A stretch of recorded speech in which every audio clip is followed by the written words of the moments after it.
In today's video, I'm going to teach you how to duplicate pages in Webflow, a useful skill that can save you a considerable amount of time and effort when managing your web projects.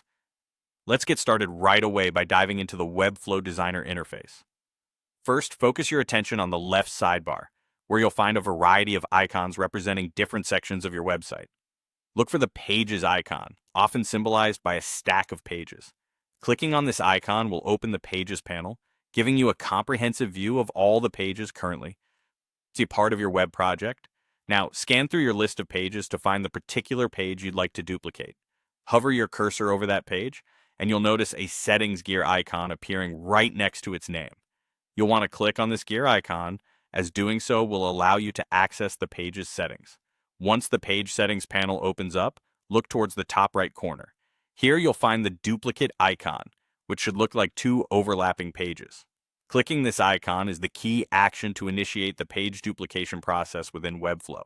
With the duplication process now underway, a new settings window will appear. This is your opportunity to configure your new page to ensure it serves its intended purpose effectively.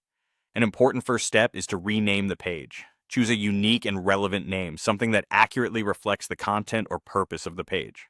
For instance, if you're duplicating a homepage copy, you could rename it to something like Landing Page B.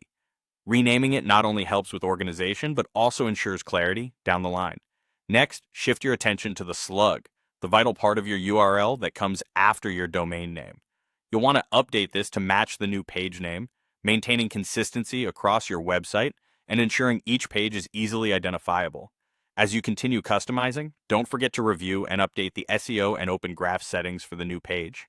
This step is crucial to avoid any potential duplicate content issues, which can negatively impact how search engines view your website. Update the title, description, and image specifically for this new page, tailoring them to better fit its content and context. With everything set up just the way you need, it's time to finalize your work. Go ahead and click the Create button to officially create your duplicated page. You'll now see this newly created, identical page in your list of pages, ready to be customized or published according to your project requirements. And there you have it. You've successfully duplicated a page in Webflow, a powerful tool that's now at your disposal for efficiently building and managing your website. Thank you for joining me today, and stay tuned for more insightful tutorials.